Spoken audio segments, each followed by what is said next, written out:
Okay, okay. All right, hold on. Okay, so that dog had to be removed. She gets another dog. Correct. And that dog would have to qualify the same way as an ESA with a doctor's statement that is necessary and required. She has failed. Hold it, but here's what I'm trying to figure out. The doctor's statement had no bearing on the dog itself. It was as to Miss Bell, right? Is that right? What? Meaning, whether I got a Chihuahua or a Burmese mountain dog, doesn't matter what the dog is. It's just that Miss Bell needed the dog. At that time, the first dog, yes. The question right. is... So hold on a second, Mr. Weiss. This is what I'm not understanding. That dog she has to get rid of, whatever the reason, doesn't matter. There then is a new dog that she gets. So my question is, other than the qualification of the dog, why would you need something new if it's the person who needed the dog? Okay, let me see if I can explain it to you, Your Honor. Miss Bell's been there for a while. She had a heart condition back in 2017. She got the pit bull. She got the qualification for ESA, so there was no pet fee or pet deposit. Correct. Our policy is for any new dog, there would have to be the same justifications. So she got a new dog, I think sometime in 2023. That dog would have to qualify. But hold on a second. You're not, as I understand what you're doing as a landlord, you're not qualifying the dog. No, but the question is, since... No, hold on though. What you're doing is you're not qualifying the dog, you're qualifying the person to have the service animal. Well, what we're saying, Your Honor, is that at the time of the new dog, she would have to qualify again as the need of the dog. That was 6-7 years ago. How do we know that she still does need the dog? And her doctor refused to send in that qualification. Had that doctor sent in the qualification and filed the proper paperwork, yeah, we would have done it. But that doctor refused to do it. That's why we're here.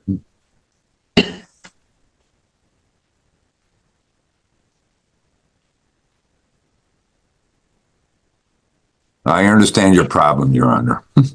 My issue with that is if it's about the person, then why does it change when the dog changes? Well, it would seem to me that you would make her qualify every year, 2 years by having the doctor's notes and then to make sure that she still needs the dog. Not necessarily, Your Honor. At the time that the original... Hang on, Your Honor. At the time of the first instance, she would have to qualify, and the dog would have to qualify. But the dog isn't qualifying. You are not qualifying the dog. Yeah. I could go get any dog in the world, bring the dog there, as long as her doctor says she needs a service animal, you will then qualify her to have a service animal. But No, Mr. Weiss, you're qualifying the tenant to have a service animal. Correct. The service animal itself, in a lot of ways, doesn't matter. Correct. She could have had a service dog. She could have had a service turtle. That's what I'm going to have. I'm going to get a service turtle. Anyway, she could have whatever, As long as a doctor is saying this is what this person needs. So if the issue really was, once the dog no longer could be there, if the issue then was that it's the dog itself, then I could see that argument if she would have to qualify as being in need of a service animal every year. But she doesn't have to do that. No. She would be qualified as long as that other dog lived. Okay, that is correct. However, if the dog is no longer there, we would need justification from the doctor that she still needs a service animal. Yeah, but hold on. She didn't. Why? If that dog had stayed there, she Yes. wouldn't need to do anything. Correct. However, since the dog is no longer there, she would have to She establish. brought a substitute dog in. Yeah. Okay. She brought a substitute dog in. Yeah, the other However- dog's on vacation. Why? What? I don't. That doesn't make any sense, Mr. Weiss. Oh, I think It just doesn't. I think it does. I don't get it. If it's her qualifying, she's qualified to be in need of a service animal. Until somebody says that changes, she's still qualified in need of a service animal. Correct. The one service animal something happens with, she gets a new service animal. I think it's going to be up to plaintiff to prove she's no longer in need. And No. I don't think you're going to be able to do that. And I don't think you can under your lease because she automatically qualifies, or she doesn't automatically qualify. She qualifies and she stays qualified to have a service animal. See, that's where you and I disagree. I think at the time, I agree with you to the extent that if the dog had still stayed there, she qualified back in 2017. Okay, the dog's no longer there. How do we know she's still, when she gets a replacement or a new dog, how do we know she still needs a service animal? That's why. We'll put the dog on the stand. The dog uses sign language. Remember that? No, that's okay. Depending on what kind of dog it is, I can talk to it. We'll have it testify. I wondered about that, Your Honor. What we're saying is that why, just out of curiosity, why wouldn't the doctor certify that she still needs the service animal? That's where we are. No, I cannot answer for a doctor, and I'm not going to. No, and the doctor hasn't answered or filled out the He form. may have said, She "Why doesn't am I need to. doing this? She's already been qualified to need a service animal. I'm not signing another thing. You have no basis upon which to ask." She never said. That might be the reason, Doctor never said that. She says, but I don't know that. All right. So how much are these pet fees? How much of this amount that she owes is a pet fee? She owes, looks like $425, including the pet deposit. Okay, so $425 of what she owes is that. Yes. What's the other? Is it a late fee because she didn't pay that? In part, and there were 2 NSF fees totaling $60 and the court costs. Okay, so the NSF fee she might need to pay. I don't know about those court costs. We'll have to figure that out because the bulk of what she's brought here for are not paying the pet fees and for not paying the pet fees and then the late fees that are incumbent upon that. All right. So If you want to when do we want to have a trial? What? When do we want to have a trial? I'm ready to try it. I mean, because this is going to be easy. Somebody's going to have to come in and explain to me why she has to pay these fees again. Well, why don't you set it, you want me to bring the doctor and subpoena the doctor? You can subpoena the doctor if that's what you want. I don't know that the privilege is going to be waived, but that's okay. What's your pleasure, Your Honor? Well, when can we try this?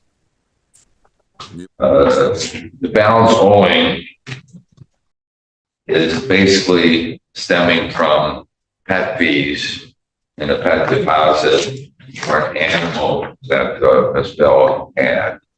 The question that's presented is the application of ESA. Back in 2019, Ms. Bell applied for an ESA for a dog, I believe it was a pit bull. She had a letter from her doctor indicating the need for the support animal, and it was granted. At that point in time, she did not pay a pet fee or a pet deposit. Subsequently, I believe in February of 2023, she had to remove the support animal because it was a pit bull and it apparently had bitten one of the tenants. That was in February. She replaced the animal, and then in October of 23, we requested that she certify the new animal, which I believe is Pipe Chihuahua. And Well, let me ask this, because what was, I remember the issue, but the certification for the animal, however one wants to put that. Well, let me put it this way. Does the complex certify the animal? the complex asked that she read certification that she of her needs for the support animal, which in 2019 she did provide for us. We asked starting in October when she got the new animal, we asked that she recertify herself that she had a continuous need for that support animal. Okay, and again, that I guess brings me to the next point. If nothing had happened with the pit bull, she wouldn't have had to recertify anything. Well, we take the position that we could have asked her to certify, but we didn't. The fact that she had the replacement animal brought it to our attention as, does Ms. Bell still need a support animal? If so, we asked that she be recertified. We asked, and I have if I can present to the court,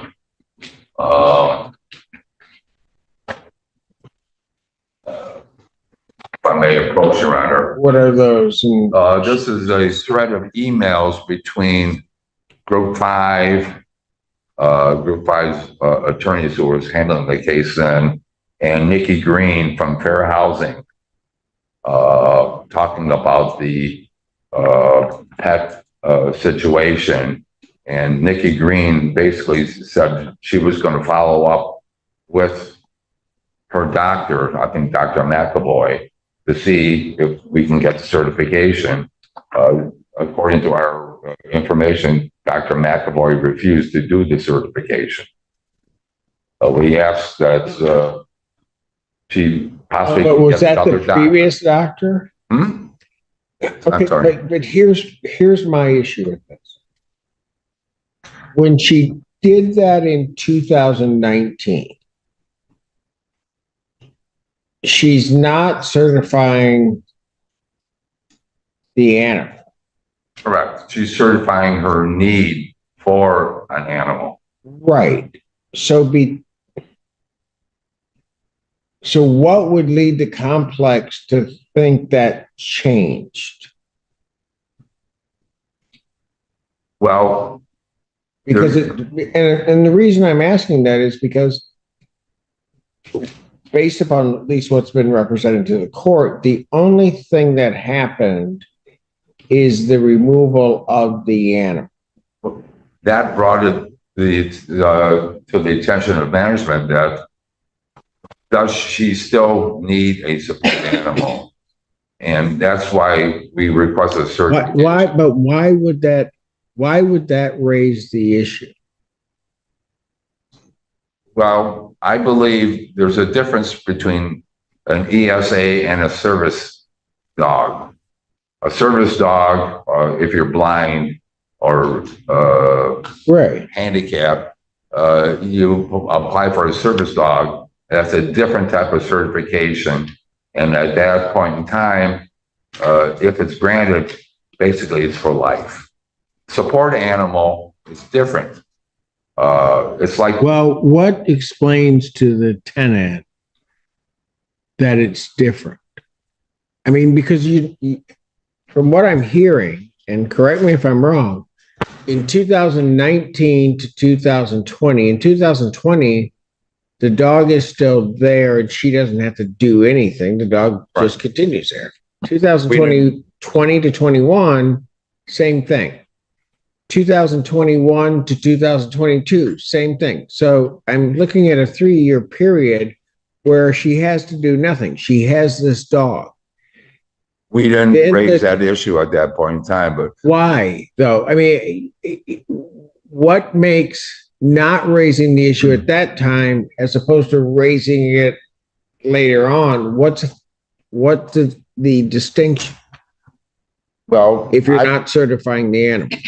I believe that in a situation that the complex has the right, and there's nothing in the law either way, that we have the right to certify, recertify, or we don't have the right to recertify. So it brought us to the attention, does Miss Bell still need certification? And it's a simple process. All she had to do is go to the doctor. But I get that that's the process that the landlord wants her to enter into. Correct. The problem that I'm having with this is why was the request made at that time as opposed to being made at every 6 months, every year, every whatever? Well, the dog was, the pit bull was removed in February of 23. We waited 8 months. She got a new dog. We waited 8 months until October of 23 in order to give her some time to get the certification. At that point in time, we formally requested it, and that's when we started assessing. But when did the new dog come in? Excuse me. When was the new dog? I can tell you all of that real quick because my mother doesn't even really sure of it. Faithful was moved out of the house in April of 22, not 23. Okay, that's fine. In December of 22. You all got the wrong dates. I don't know why. It doesn't, ma'am, I don't need that. Okay.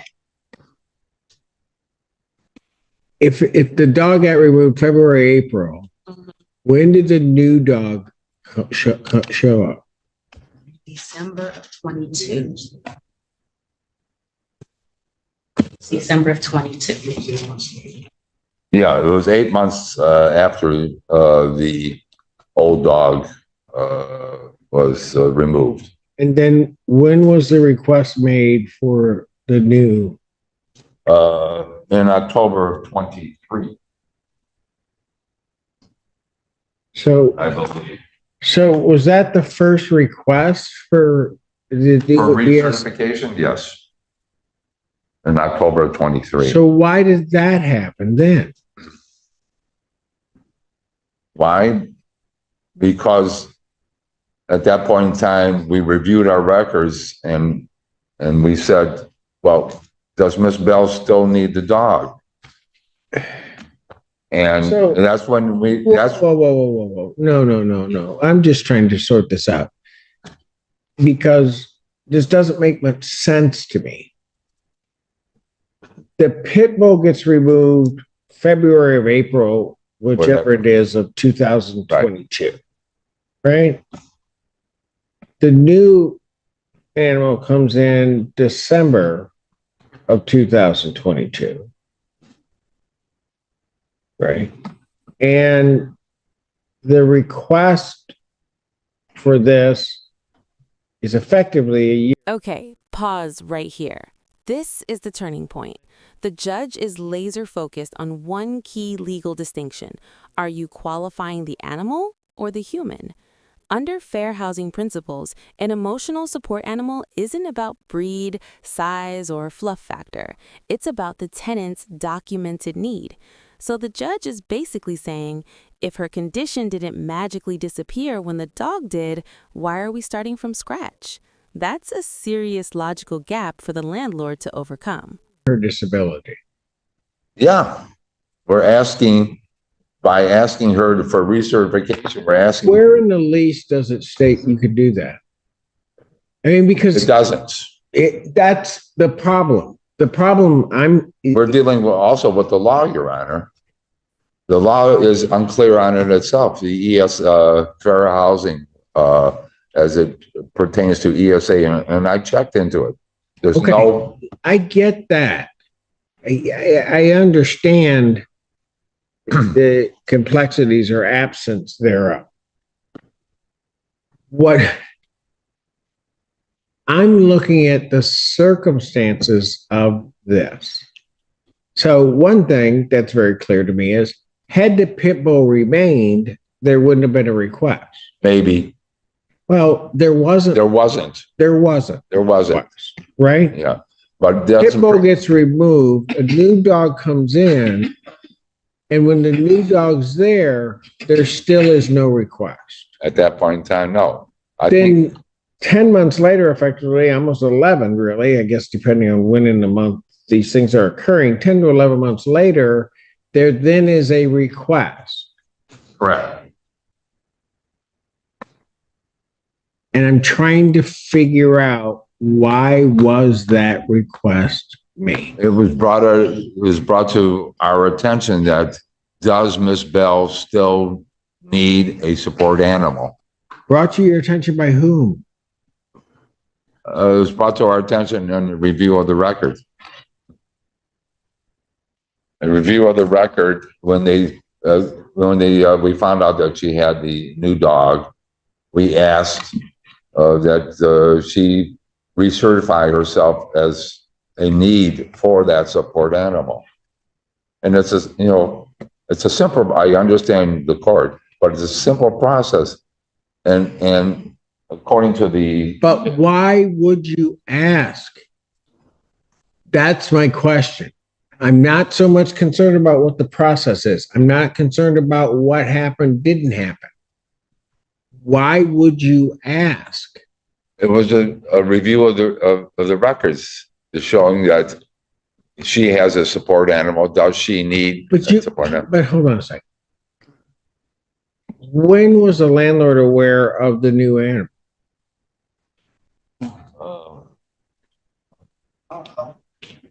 This is Kurt Herbeck. He's the. When was, I just need an answer. October. October of what? 23. Asked when she was first charged, No, I'm not saying a charge. When does the landlord know she has this new animal?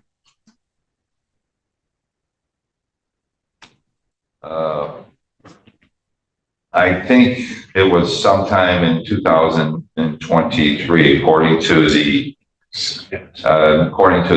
email threads I'm looking at. It was prior to. it was several months. Not the judge joking about putting the dog on the stand, but beneath the humor is something powerful, the burden of proof. The judge is hinting that once a tenant is qualified, the landlord may have to prove the need has ended, not just assume it. So here's the million-dollar question. Can a landlord demand re-proof just because the fur changed? Or does the original medical need carry forward? That's the legal chess match unfolding right now. That this has to happen.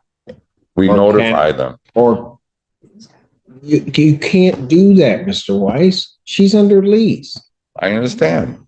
The pet agreement. There's nothing in the pet agreement that references it, but it also doesn't reference ESAs. in a pet agreement. So ESA is a part of the fair housing. Right. Okay. There's nothing in the fair housing. I understand. I'm trying to figure out what triggers the landlord to ask. And with that, what places the tenant on notice that the landlord can ask and then needs to comply with something? Well, they have to inform us that they have a pet. Okay. If they're claiming that they have a need to have that pet classified as an ESA, emotional support animal, they have to go through the procedures as set forth. Okay, but that's apples and oranges. No, I don't think so. Well, it is, because she's not here because she failed to notify you of the dog. No, she's here because She's here, at least what the landlord's saying is because the landlord made a request for the doctor to indicate that she needed an ESA. the continued need. And what gives the landlord the right to ask her that once she has already given it? Under what authority is the landlord requesting that? Well, as I said, the ESA has no law either way. As far as Either way, in terms of what? of requiring recertification or not. Here's the land. And this is where the case crystallizes. The landlord's entire argument hinges on uncertainty. How do we know she still needs it? But legally, uncertainty alone usually isn't enough. You need evidence of change. So now it becomes strategic. Does the plaintiff gamble on subpoenaing the doctor? Does that open the door to medical privacy issues? And is $425 really worth the courtroom chess match we're about to see? Drop your take below. Is this policy enforcement or overreach? Period doesn't necessarily matter. But as I'm looking at this from what I'm hearing is, had the pit bull still been there, there would have been no request from the landlord to do anything. Maybe. Well, it's not a maybe. For the 3 years, 19, 20, 21, and 22, 4 years almost, that the pit bull is there, there's been only one request or one submission. They didn't ask each year. No, but what? There's not even anything, Mr. Weiss, unless you can point me to something that says, okay, periodically we will request X. Is there anything that says that would place the tenant on notice that the landlord could make the request? Not that I am aware of right now, but if I can point the court before it makes a ruling, take a look at the email threads from Fair Housing and from Group 5 and Group 5's attorneys. But what are those email threads going to do for me? It would show that this was discussed. It was discussed with Ms. Bell. Okay, I get it. I get all of that's discussed. And if necessary, I would take a look at it. What gives the landlord the right to do it in the first place? What gives the landlord the right to say anything that makes that discussion happen? There's nothing that says that we can't ask. Mr. Weiss, you can turn my question around all you want, I know. but it doesn't get you anywhere. I used to be very good at that. You know that. I know. And I expected that's what I'd get as an answer, but that's not an answer. I mean, here's the tenant who's saying, look, I have this ESA. I have this dog. Something happens with my dog. Let's say the dog didn't have to be removed from vet, but let's say the dog passes away. She gets a new dog. Would the landlord ask then for that? But they didn't, even in this case. Not for a year later. And then the question becomes, why did they ask a year later? Second thing is, under what authority did they ask that could affect this tenant's tenancy? Well, as Mr. Herbeck had indicated, we didn't know about the dog, the Chihuahua, until long after she got it. It was seen. Yeah, but you're not certifying the dog. I understand that. If I get if you were certifying the dog and it was the status of the dog that grants that authority or that position of the tenant, I get that then. But you're not doing that. You're not even, what you're doing is you're certifying, or essence, asking for certification from the tenant. So at what point, and obviously there is nothing in writing, at what point does that expire? At what point does is the tenant obligated to do anything? Let me pose an absurd situation. Besides this one? Yes. Okay, go ahead. Let's say the pit bull is removed and she decides to get a cow instead of a dog. Okay. Don't we have the right to question that as an ESA? Or do we? It's an absurd question. I can go hire an elephant or whatever. But we do have a right to review that situation.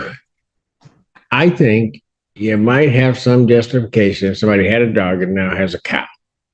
Or if they have a dog and then they get a tiger. I mean, I get that. But all I have, because at that point, though, your issue, the cow, and I'm not into answering hypotheticals, but your issue becomes that animal on our premises. In part, yes. Well, no, that's going to be, if it's a cow, I hope that's really your major concern. Yes. But in this case, it's a dog. And so it's not the issue of there being a dog.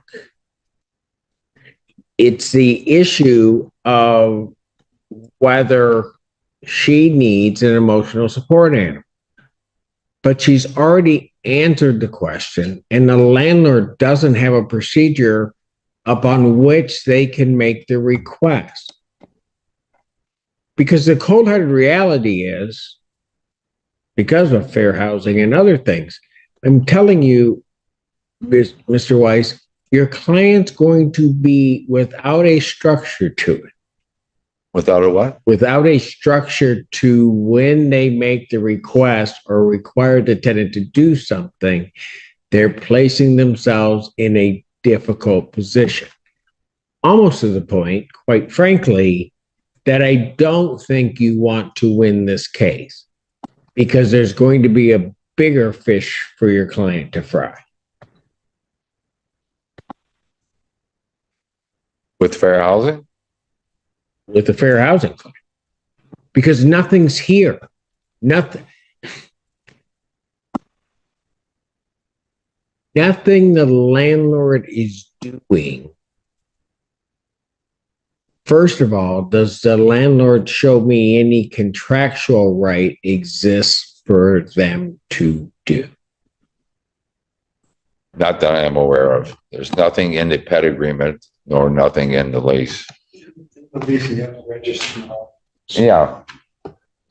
In this situation, well, but you're not, That's they not have the to issue. register the animal, but we're all in agreement that animal isn't the issue. In this situation, no. Right. It's not the animal. It's her. It's whether or not she needs the emotional support animal. So, and then you're trying to charge her from back when? October of 23. Okay, so This case has been going on a long time. but this case has only been going on since May for Yeah. me anyway. But I don't see it. I just don't. I mean, if somehow or another the landlord were able to say, oh, let me back that up. What really has happened in this tenancy is the tenant has brought forth documents that place her in a certain status, right? Now, the landlord in that instance, as they have to do with many different things, has to have something in place that says, if X happens, if there's a change in status, or that at some point periodically you have to renew with us the fact that you still get the benefit of that status.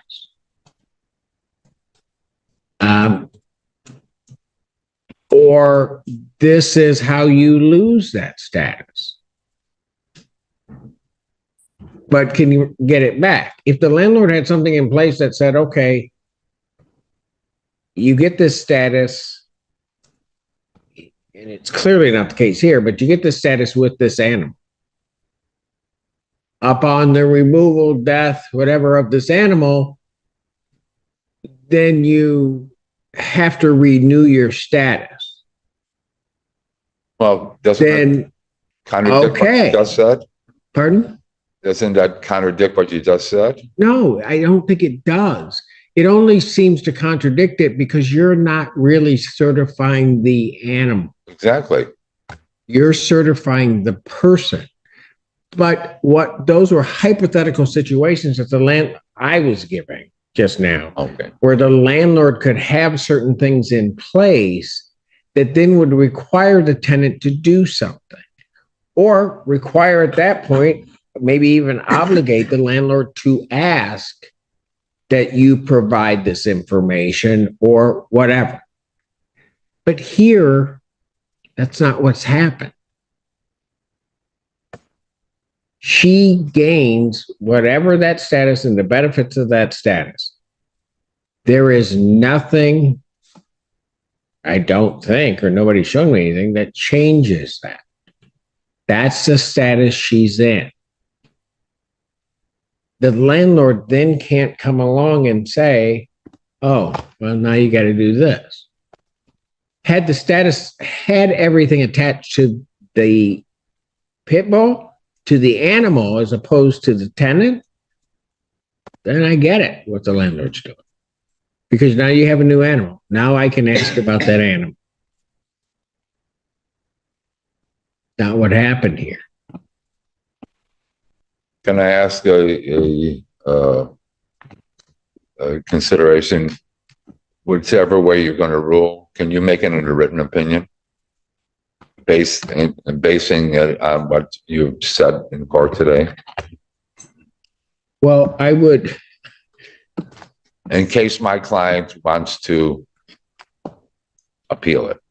that's fine. I mean, I'll give an oral ruling. You can prepare whatever order you want. You can appeal away because the landlord doesn't have a status here. Or I could rule in favor of the landlord and then let you face the fair housing suit.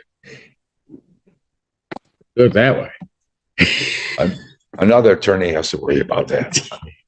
But this issue, No, I understand what you're saying. somebody has, well, let me ask this then. Does the landlord have anything that forms the basis of their request to ask this tenant for that second doctor's note?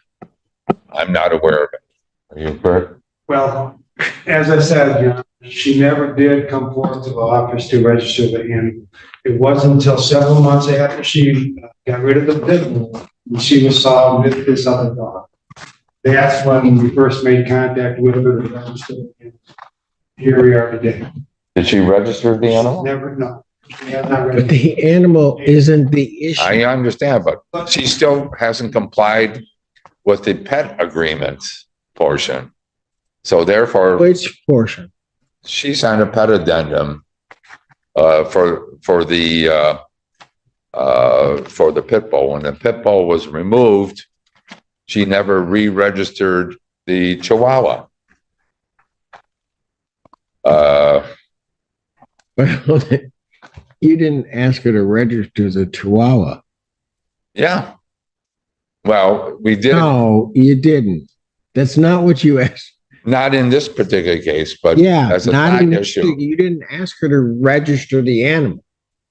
not for the ESA purposes, but she still has to comply with the lease, which But if requires. that's what we were here for, Mr. Wise, fine. But that's not what we're here for. I But mean, I would absolutely agree with you with that previous scenario about the registering of the animal. But this issue is independent of the animal. right. But would we still have the issue if she registered the Chihuahua? Would she have to reclassify that as her ESA animal? That's one way of looking at it. Or did you ask her to do? But see, We asked her to hold on a second. register. Hold on. No, Okay. because I'm not going to go down that path with you. Because what the landlord hasn't come in about the animal. That's not why we're here. Well, yes and no. No, because you're here because of her status. Well, the case was originally started for non-payment of the pet fee and non-payment of the pet deposit. Was the basis of this particular lawsuit. Right? But effectively, all of that was suspended in the Was best it? light for you, was suspended because she had an ESA and was in need of an ESA. But then at some point, which just doesn't seem to fit into anything logical, she's asked to renew that status. And I think the problem here, even if you had a time period of every 4 years, are there other individuals that you treated differently regarding that ESA? That's the dangerous. I knew you were getting to that. Yeah, because that's the dangerous waters that your client is in right now. And that's what I was saying at the very beginning, because if I rule for your client, I have a feeling they'd appeal, it'd go up, that would come right back to me for a specific finding of was she treated differently?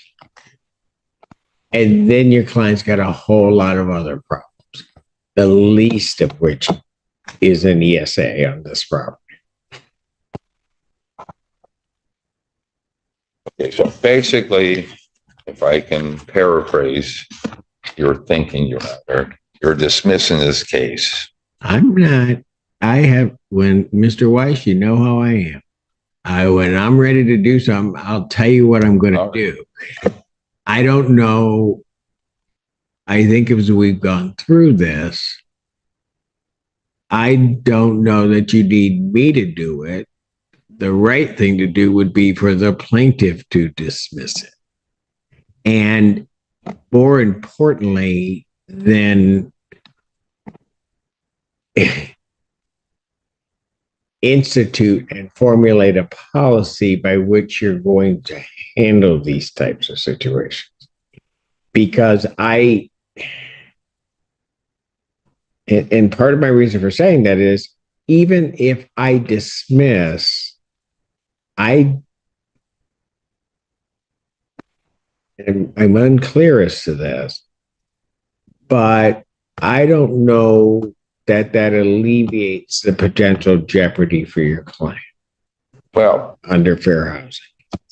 Because it becomes the issue of not always am I successful in what actions I take, that I'm taking certain actions that may be in violation of that and or discriminatory. yeah, but if the courts would dismiss it, or find no cause of action, let's say, and I would write in an opinion, or not opinion, prepare an order to that effect, setting forth your reasonings for that. That would be could be a basis if my client wishes to appeal. That's all I'm asking. Oh yeah, that's what they want to do. Yeah. No, Obviously. I don't really care, but No, I understand. I mean, I think there probably needs to be a discussion for you and your client as to where they're putting themselves. That's a separate issue. No, depending on what I do. But if you dismiss it or find, no, this is a hearing on the merits, if you find no cause of action. Well, but Mr. Weiss, I'm going to need to then take some testimony because there's going to be a question in my mind that I would have to resolve as to why this tenant why they made the request of this tenant. And I don't think you want my finding on that.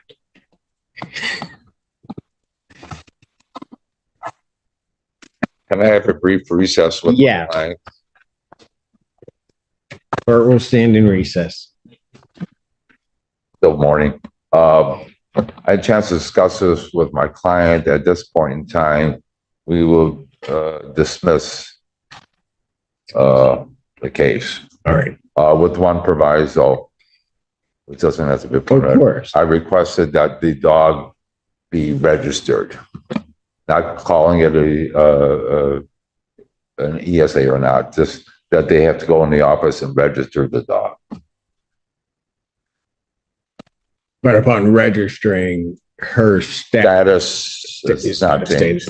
Okay. Right. Ms. Bell? First of all, do you have any objection to the dismissal?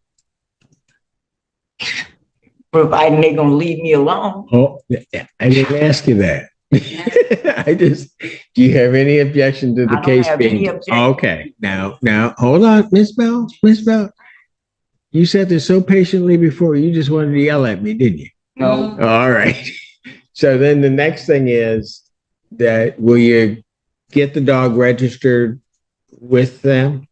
That's not going to change your status, meaning everything's going to be like it is. They just want the dog registered, which probably is appropriate. But Judge Simpson, we had actually given them a letter from Dr. McAvoy months ago When I first got stating that the dog that she's saying that he's supposed to have an emergency. Hold on. I think that issue's over. Right? So Well, he's asking me to send him an email from Dr. McAvoy.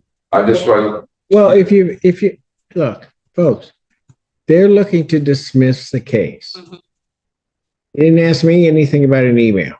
The only thing that they're then asking is that you register the dog. And Miss Bell, you don't have a problem doing that, do you? No, I can do that again.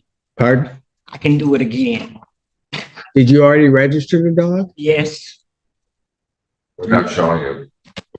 You're not showing it registered, sir? I checked it. Oh. Oh, okay. Well, whether you did it before or you